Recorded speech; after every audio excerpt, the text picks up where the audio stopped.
l'aura historique, politique, géopolitique de l'énergie comme réalité stratégique, c'est monumental. S'il y a bien on peut dire un groupe d'acteurs politiques, une région du monde, pour lesquels il a été clair depuis le début que l'énergie avait ce visage stratégique, c'est bien le Sud, et par le Sud, là, on va entendre essentiellement les nations issues du processus de décolonisation. Donc Proche Moyen-Orient, Afrique du Nord, et beaucoup aussi Amérique latine.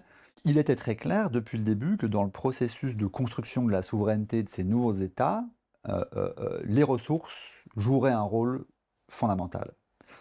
Évidemment, le grand acte, c'est l'OPEP, 1960, Iran, Irak, Koweït, Libye, quelques autres, qui comprennent que l'utilisation, en fait, de quelque sorte l'instrumentalisation stratégique des ressources fossiles permet, si ce n'est complètement, évidemment, d'annuler la symétrie nord-sud, mais en tout cas d'y résister, de la redéfinir.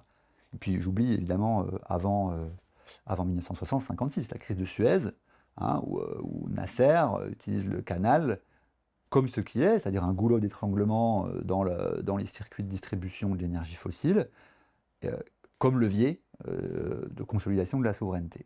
Il est très clair pour les pays du Sud aujourd'hui dans les débats climatiques que ce qui est en jeu, c'est pas juste la baisse des émissions, c'est pas juste en fait un sacrifice qu'on va faire au nom du bien commun.